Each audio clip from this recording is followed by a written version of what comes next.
Hello दोस्तों, आप देख रहे हो Swapnil space YouTube channel.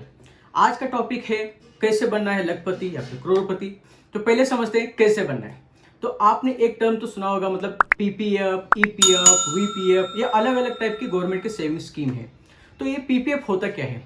PPF है पब्लिक प्रोविडेंट फंड, और ईपीएफ है एम्प्लॉय प्रोविडेंट फंड, और वीपीएफ है वॉलंटरी प्रोविडेंट फंड। मतलब इसमें क्या होता है, आपको ईपीएफ मतलब आपको जो भी सैलरीड एम्प्लॉयज होते हैं जो जॉब करते रहते हैं, तो उनके लिए गवर्नमेंट का एक मैंडेटरी एक सेविंग स्कीम है जो कि रिटायरमेंट के लिए यूजुअली बना गया है। तो आपको मंथली एक फिक्स अमाउंट चला जाता है कि 10% ऑफ आपका बेस सैलरी जो होता है वो, बट वो क्या होता है हर महीने मैंडेटरी होता है। और पब्लिक प्रोविडेंट फंड जो होता है वो आपको एक साल का होता है, मतलब एक साल तक कम से कम 500 आपको इन्वेस्ट करना है, और मैक्सिमम जो है वो 1.5 लाख है आपका। तो आपकी कैपेसिटी के अकॉर्डिंगली आप इन्वेस्ट कर सकते हो। और ईपीएफ जो है ओनली सैलरीड के लिए होता है। वीपीएफ जो है वो ईपीएफ के ऊपर आप एक्स्ट्रा और भी कंट्रीब्यूट करना चाहते हो तो उसके लिए होता है।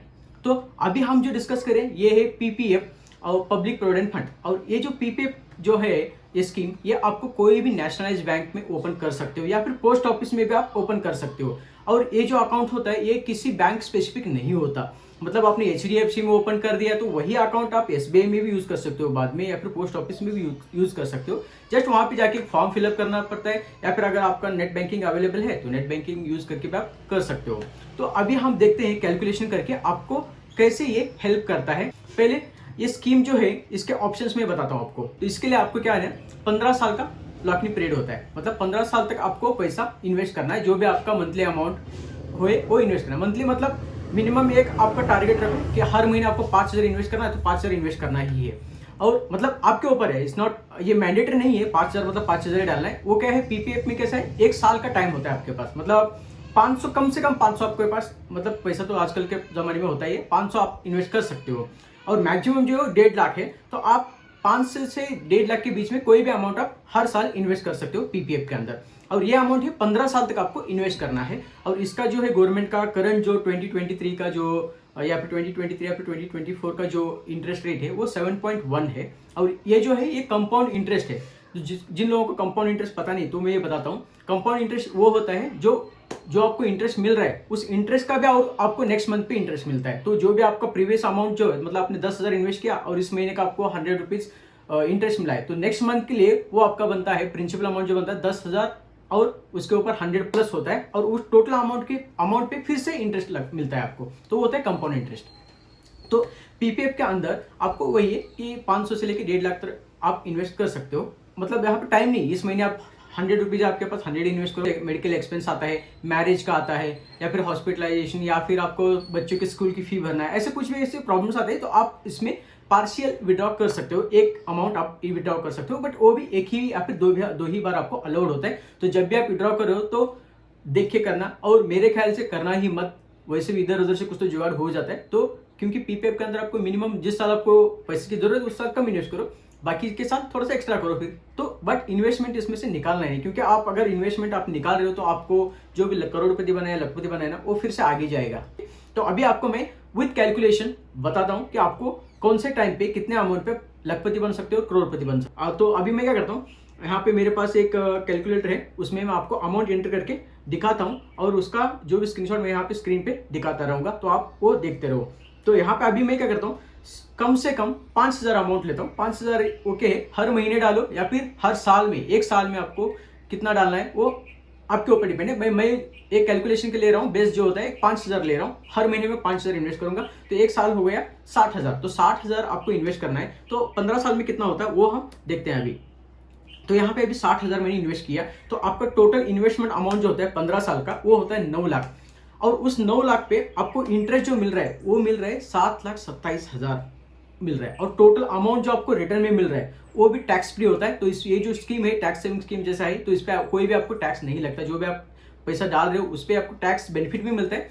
एटीसी के अंदर आप 1.5 लाख तक इसका क्लेम भी कर सकते हो कि जो भी इन्वेस्ट कर रहे हो उसके अंदर, ठीक है। ये एक है, और इसका जो अमाउंट आ रहा है वो टैक्स फ्री होता है। तो अगर आप 5,000 हर महीना इन्वेस्ट करते हो 15 साल के लिए, तो आपको मिलता है 16,27,000। और अगर ये स्कीम जो है ये 15 साल के बाद आपको अभी भी इसमें इन्वेस्ट करना है, अभी भी आपको पैसे की जरूरत नहीं है, अभी तो 15 साल हो गए, और ये स्कीम जो है जितना जल्दी आप स्टार्ट करो उतना अच्छा रहता है। जैसे आपका बच्चा मतलब हो जाता है तो आप ये यूजली स्टार्ट कर दो उसके नाम पे। जैसे एफडी रखते हैं, एफडी से ही बहुत ही मतलब बहुत बढ़िया ये स्कीम है। तो एफडी मत रखो, इंस्टेड उसके नाम पे आप ये अकाउंट ओपन करो और हर महीने उसमें 5-5 हज़ार डालते रहो। तो 15 साल के बाद उस बच्चे के लिए, एजुकेशन के लिए, किसके लिए भी हो, उसके लिए 16 लाख रुपए आपको मिल जाते हैं 5,000 के बेनिफिट पे, क्योंकि आपको ऑलमोस्ट डबल मिल रहा है यहाँ पे।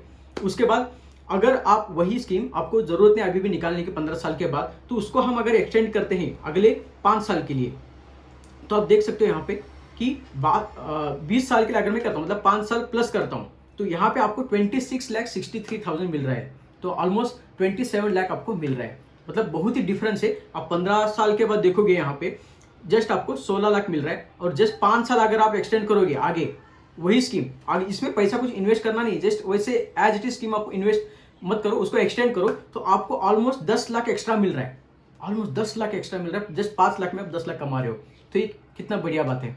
तो ये जो स्कीम है आपका बेटे को जैसे स्टार्ट होता है ना वैसे डाल दो, मतलब जैसे बेटे का बर्थ हो गया, या फिर आप खुद के लिए भी कर सकते हो, फैमिली मेंबर किसके लिए भी कर सकते हो, एक बंदे के लिए एक ही बार कर सकते हो, 2-2 बार नहीं। तो 10-20 साल में आपको ये 26 लाख कमा रहा है। आपका बेटा अभी भी 20 साल का है, अगर यही आप 5,000 अगले 10 साल के लिए बढ़ाते हो तो मतलब आपका बेटा हो जाएगा 30 साल का, तो आपके पास होंगे 61,80,000, मतलब ऑलमोस्ट 62 लाख आपके पास होंगे। और अभी भी आप जस्ट 5,000 महीना इन्वेस्ट करो, मतलब साल का 60,000 इन्वेस्ट करो, और आपको मिल रहा है यहाँ पे 61,80,000। और यही स्कीम अगर अभी मतलब 30 ऑलरेडी ईयर्स आपका बेटा हो गया, तो वो भी जॉब कर रहा है, तो इसके लिए आप अगर इसी अपने बेटे, आप बोलते कि अभी यार मेरे से अभी नहीं हो रहा है, तुम ही अपने अकाउंट में 5-5 हज़ार हर महीने डालते जाओ। तो अगर उसने अगर 10 साल के लिए, अगले 10 साल के लिए वो विड्रॉ नहीं किया, और अगले 10 साल के लिए उसने अगर आगे बढ़ाया वही स्कीम, तो देखो उसको मिल रहा है। और उसके बाद अब आते हैं, ये तो 1 करोड़पति बनने का हो गया। अभी देखते हैं ये अमाउंट थोड़ा सा बढ़ा के देखते हैं कि आपको कितना होता है। अभी 5 साल 5,000 अगर मंथली इन्वेस्ट कर रहे हो तो आप 40 की उम्र में करोड़पति बन रहे हो। अगर मैं इसको 10,000 करता हूँ हर महीने, तो कितना, कब आप करोड़पति बन पाओगे, तो मैं ये भी आपको दिखा देता हूँ। अगर मैं 10,000 यहाँ पे पर मंथ, तो हो गया 1 साल का 1,20,000 रुपये होता है। तो मैं यहाँ पे 1,20,000 एंटर करता हूँ। तो अगर मैं 1,20,000 एंटर करता हूँ, 1 साल का मैं इन्वेस्ट कर रहा हूँ, और अगले 40 साल तक करता हूँ, आपके लिए नहीं बट आपके बेटे के लिए मैं बता रहा हूँ। ये स्कीम आपके लिए भी कर सकते हो, वो भी मैं बताता हूँ आपको। आपके बेटे के लिए अगर कर रहे हो आप, तो उसके बाद आपको देखो 40 की उम्र में उसको मिल रहा है 2.63 करोड़, मतलब 2,63,00,000, मतलब 2,63,00,000 उसको 40 की उम्र में मिल रहा है हर महीने। अगर वो 10,000 इधर उधर, मतलब FD, LIC, mutual fund, share market, ये कुछ भी मत पढ़ो, ये गवर्नमेंट का, इसमें आपको कुछ भी लॉस नहीं होगा। और जो भी इनकम आपको जो मिल रहा है, करोड़ में जो पैसा मिल रहा है, ये टैक्स फ्री है, आपको गवर्नमेंट पे टैक्स भी नहीं देना है। आप एफडी करो, म्यूचुअल फंड्स करो, LIC करो, या फिर अपना शेयर मार्केट, कुछ भी करो, आपको टैक्स देना है गवर्नमेंट को। ये स्कीम जो होते हैं PPF, ये जितने जल्दी स्टार्ट करो उतना अच्छा रहता है। अब देखते हैं इसका मैक्सिमम जो कैपेसिटी है, वो मतलब 1,50,000 आप per month, per year invest करो। पर मंथ नहीं बोल रहा हूँ मैं, ये जो अभी दिखा रहा था 10,000 पर मंथ, मतलब 1 साल का 1,20,000।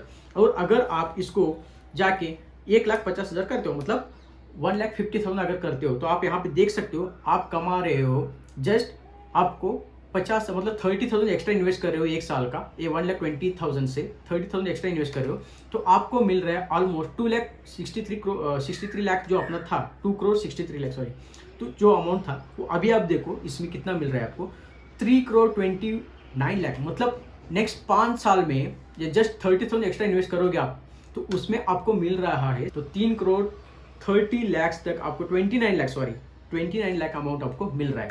ये आप अगर करोगे तो मतलब आपका बेटा 40 की उम्र में 3,29,00,000 अकाउंट में लेके बैठेगा उस टाइम पे, और उस पैसे का आपको टैक्स भी नहीं देना है। अगर आप आपके बेटे का जितना जल्दी PPF स्टार्ट करो, और तभी से आपने अगर साल का 1.5 लाख इन्वेस्टमेंट करना स्टार्ट कर दिया, तो अभी आपका बेटा जो है और इसको और भी आगे बढ़ाता है, क्योंकि 40 की उम्र में उसको कुछ चाहिए नहीं था, आपने जो कमाया था ऑलरेडी था, और ये जो अमाउंट था उसका 1.5 लाख का, उसने बोला यार मुझे अभी चाहिए नहीं है, मैं 1.5 लाख इसमें हर महीने डालता हूँ, हर साल का डालता हूँ, सॉरी महीना नहीं साल का डालता हूँ, और इसका आगे और भी आगे बढ़ाता हूँ, मुझे अभी चाहिए नहीं। तो वो अगर इसको और भी बढ़ाता है 50 साल तक, क्योंकि उसको विड्रॉ करने की जरूरत नहीं है, और मैक्सिमम इसका जो इन्वेस्टमेंट का जो टाइम है वो 50 साल तक रहता है, तो 15 से 50 साल तक है इसका। तो 50 साल तक वो अगर वो करता है, तो उसके पास जो पैसा आ रहा है 6,70,000 5 लाख आपको ये अमाउंट मिलता है। और ये कोई ऐसे ही इमेजिनरी नंबर नहीं है, ऐसे मैं कैलकुलेट करके नहीं बता रहा हूँ, ये एग्जैक्ट कैलकुलेशन है। आपको इतना ही पैसा मिलेगा, ये लिख के रखो आप, क्योंकि गवर्नमेंट का स्कीम का कैलकुलेशन का जो अमाउंट है वो एग्जैक्टली है। और आज तक आप देखो पीपीएफ का जो भी इंटरेस्ट रेट है वो कभी भी कम नहीं हुआ, आगे जाके बढ़ेगा ही, क्योंकि अपना जो भी खर्चा है लाइफ का वो सब बढ़ रहा है। तो पीपीएफ का भी इंटरेस्ट भी बढ़ेगा, क्योंकि गवर्नमेंट को भी जो भी रिटर्न देना होता है वो ज़्यादा ही देना होता है, क्योंकि आपकी लाइफ अच्छी हो, यही गवर्नमेंट भी चाहता है। तो इसीलिए आप जितना हो सके उतना इसके अंदर डालो, मतलब 1.5 लाख के ऊपर तो डाल नहीं सकते। तो आप क्या कर सकते हो, आपके नाम पे पीपीएफ का अकाउंट बना दो, 1.5 लाख डालो। आपके वाइफ के अकाउंट में फिर से 1.5 लाख डालो। आपकी बेटी के अकाउंट में 3.5 लाख तक अगर आप इन्वेस्ट कर सकते हो, तो आप, मैं बता रहा हूँ, अराउंड आप 40 या फिर 30 या 35 या फिर 40-45 तक आपकी उम्र तक आप सब लोग करोड़पति बन जाओगे, आराम से बन जाओगे। तो इससे बेहतर और क्या चाहिए। तो फालतू में इधर उधर फ्रॉड करने की जरूरत नहीं है, इधर उधर टेंशन करने की जरूरत नहीं है कि क्या भाई कैसे इन्वेस्ट करूँ, कैसे पैसे कमाऊँ, कुछ नहीं। सब प्लानिंग के ऊपर होता है। तो आप प्लानिंग करो अच्छी तरीके से और कर सकते हो। अब आते हैं, ये तो कैलकुलेशन हो गया, करोड़पति कैसे बन सकते हो वो हो गया। अभी आपको मैं बताता हूँ, ये 5 मतलब इसका जो लॉकिंग पीरियड जो होता है 15 साल तक होता है। 15 साल के बाद 15 साल तक आप इसको निकाल नहीं सकते। और उसके बाद अभी आपको मैं बताता हूँ कि 15 साल के बाद आप एग्जैक्टली क्या क्या ऑप्शंस आपके पास अवेलेबल है। मतलब एक तो मैंने बताया आपको 15 साल तक ये लॉकिंग पीरियड होता है। अभी 15 साल के बाद मैं बता रहा हूँ 50 साल तक बोल के, कैसे 50 साल तक। तो यहाँ पे आपको 3 ऑप्शंस मिलते हैं 15 साल के बाद। 15 साल के बाद एक तो आप पूरा का पूरा पैसा टैक्स फ्री है, तो पूरा अपने अकाउंट से निकाल लो, एंजॉय करो जिंदगी। आपको अगर इन्वेस्टमेंट फिर से नहीं चाहिए, वही पैसा निकालो और एंजॉय करो। उसके बाद सेकेंड ऑप्शन जो होता है, मतलब आपको वो पैसा अभी चाहिए भी नहीं, बट उसमें कुछ नया इन्वेस्ट भी नहीं करना है। जैसे मैंने बताया यहाँ पे 1.5 लाख मैंने डाला था, ठीक है। अभी इसको मैं नॉर्मल कर देता हूँ, 15 साल तक इसको फिर से कर देता हूँ, ठीक है। 15 साल तक मैंने किया, तो आपके पास यहाँ पे 1.5 लाख आप अगर इन्वेस्ट करो हर साल का, तो 15 साल के बाद ये बनता है अराउंड 40 लाख हो जाता है, ठीक है।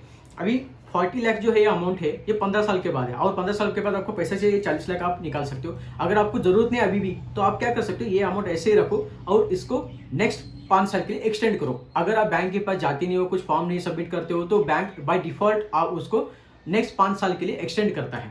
और ये नेक्स्ट 5 साल जो होता है, इसमें आपको इन्वेस्टमेंट करने की जरूरत नहीं है। आपको जो भी अमाउंट आपका है 5 साल, उसका इंटरेस्ट आपको ऐड होते जाएगा, और नेक्स्ट 5 साल तक, मतलब 15 साल का 20 साल तक जाएगा, और फिर उसका अमाउंट आपको मिलेगा एग्जैक्टली जितना भी है। मतलब यहाँ पे बताता हूँ 20 साल जो मिल रहा है आपको 66 लाख जो है विदाउट इन्वेस्टमेंट आपको मिल रहा है। फिर सेम आप 5 साल ऐसे एक्सटेंड करते आप 50 साल तक एक्सटेंड कर सकते हो उसको, अगर आपको रिटर्न में लेने का अभी विड्रा करने की जरूरत नहीं तो। और ये सारा पैसा आपका टैक्स फ्री होता है। और उसके बाद अगर ये हो गया सेकंड ऑप्शन, एक तो पहले तो पूरा अमाउंट विड्रॉ कर लो, सेकंड हो गया विड्रॉ नहीं करना है बट उसको एक्सटेंड करो 5 साल में। अभी थर्ड जो ऑप्शन है, ये आपके पास लास्ट ऑप्शन है, इसके बाद कुछ ऑप्शन नहीं है। तो थर्ड ऑप्शन जो है उसमें क्या कर सकते हैं आप, 5 साल तक, इसमें भी सेम ही है, मतलब नेक्स्ट 15 साल के बाद 5 साल आप ऐसे एक्सटेंड कर सकते हो। और उसके बाद जो 5 साल जो है आप, उसमें आपके पास अभी भी पैसा है, आपको उतने पैसे की जरूरत नहीं है, तो आप क्या कर सकते हो, ये 5 साल में फिर से आप इन्वेस्ट कर सकते हो। सेम आ गया, वही फॉर्मूला है इसका, ज्यादा कुछ चेंज नहीं, कैलकुलेशन में उन्होंने कुछ कंफ्यूजन में रखा है कि वही 500 से 1.5 लाख तक आप फिर से नेक्स्ट 5 साल तक इन्वेस्ट कर सकते हो। अगर आपको नहीं चाहिए तो इन्वेस्ट करो 5 साल तक, जो आपको 15 साल तक जैसे मिल रहा था सेम पैसा आपको फिर से 5 साल में मिलेगा। तो जो आपका जो अमाउंट में 40 लाख जो मिल रहा था, उसके बाद आपको उसका इंटरेस्ट भी मिलेगा, और उसके बाद जो आप 1.5 लाख उसको पे डाल रहे हो। तो बेसिक चीज है दोस्तों, यहाँ पे जितना आपके अकाउंट में पैसा है उतना आपको रिटर्न है। ये कुछ मतलब वैसे कोई फालतू साइंटिफिक कुछ कैलकुलेशन है ही नहीं। जो भी आपका अकाउंट में पैसा आ रहा है उसको 7.1 से इंटरेस्ट के साथ आपको मिल रहा है, मतलब विथ इंटरेस्ट आपको पैसा मिल रहा है। मतलब 40 लाख हो गया, उसमें आप फिर से रिन्यू किया, फिर 1.5 लाख डाल दिया, तो वो हो गया 41.5 लाख। तो उसके लिए फिर से 7.5 जो परसेंट इंटरेस्ट है वो आ गया। फिर नेक्स्ट मंथ के लिए वो इंटरेस्ट, और फिर से आपका 1.5 लाख, और उस पर फिर से इंटरेस्ट। ऐसा मतलब इंटरेस्ट के ऊपर इंटरेस्ट लगता जाता है। तो जितना पैसे इसके अंदर डालोगे उतना आपको ज़्यादा मिलेगा। तो इसलिए मेरे ख्याल से अगर आपको नेसेसिटी नहीं है तो इधर उधर शेयर मार्केट, म्यूचुअल फंड इसके पढ़ने के मतलब इसमें चक्कर में मत पड़ो। इसमें इन्वेस्ट करो, हर 5 साल एक्सटेंड करते जाओ, फिर उसमें भी इन्वेस्ट करते जाओ, तो आपको मतलब 40-45 की उम्र तक आप करोड़पति बन जाएगा आराम से। 2 से 3 करोड़ आप आराम से कमा पाओगे। और इसमें सबसे एडवांटेज ये है कि मैंडेटरी कुछ है ही नहीं, 1 साल का है, मतलब 500 कम से कम 500 डालना है और मैक्सिमम 1.5 लाख। तो यहाँ पे कुछ आपको रिस्ट्रिक्शन नहीं है कि हर महीने आपको ईएमआई की तरह इतना ही डालना है। जैसे आप एसआईपी करना चाहते हो तो एसआईपी पे भी कैसे होता है, आपको हर महीने मतलब इन्वेस्ट करना रहता है। इसमें वैसा कुछ है ही नहीं। तो आप लखपति अपने 40 की उम्र में, जिस जो अफोर्ड नहीं कर सकते ज़्यादा पैसा, वो लखपति बन सकते हैं 40 की उम्र में ही। 40 की उम्र में लखपति नहीं, वो ऑलमोस्ट करोड़पति बन जाते हैं। अगर वो 15 या फिर 20 या 30 साल तक अगर 5-5 हज़ार डालता है तो जो भी अफोर्ड नहीं कर सकता वो तो लखपति बन सकता है, और जिसके पास थोड़ा बहुत पैसा है वो करोड़पति बन सकता है। तो ये सारी चीज़ें आप ध्यान में रखो। हर एक फैमिली मेंबर जो भी आपके पास है वो सब के लिए पीपीएफ बनाओ, ये बहुत बढ़िया है। और ये पीपीएफ पे और एक एडवांटेज बता दूँ, ये पीपीएफ पे आपको लोन भी मिलता है, लोन भी आपको डेफिनेटली मिलता है। और जो 15 साल जो कंप्लीट होता है और उसके बाद जो आप 5 साल रहते हो उसमें आपको पैसे की अगर नेसेसिटी मिलती है, मतलब ज़रूरत पड़ती है, तो आप उसको भी विड्रॉ कर सकते हो। आई थिंक 65% या 50% पैसा आप विड्रॉ कर सकते हो। एक साल में उतना ही कर सकते हो, मतलब जो भी आपका अकाउंट में पैसा है उसका 65 या 50% आप विड्रॉ कर सकते हो। साल में एक ही बार कर सकते हो, मतलब 15 साल के बाद मैं बोल रहा नहीं, 15 साल से पहले नहीं। 15 साल के पहले आपको कुछ रूल्स है वो फॉलो करना पड़ता है और इमरजेंसी के टाइम पे आपको पैसा मिल सकता है। बट 15 साल के बाद जो नेक्स्ट 5 साल एक्सटेंड करते हो ना, उसमें आप हर साल विड्रॉ कर सकते हो। 65% या 50% आपका अमाउंट जो है वो विड्रॉ कर सकते हो, जो भी आपके पास अमाउंट है उतना उसका 65% या 50%। ओके, ऐसा नहीं कि आपका 1 करोड़ है तो 1 करोड़ का हर साल नहीं। अब जो भी 1 करोड़ है उसमें से 50% निकाल दिया तो 50 लाख ही बच गए। तो अगले साल के लिए आप अगर फिर से निकाल सकते हो तो 25 लाख ही निकाल पाओगे, 50 लाख नहीं। तो वो एक चीज़ आपको ध्यान में रखना है और ये आप बना लो, ये बहुत ही वाइज डिसीजन होगा आपके लाइफ का। तो ये वीडियो देखने के लिए थैंक यू और धन्यवाद।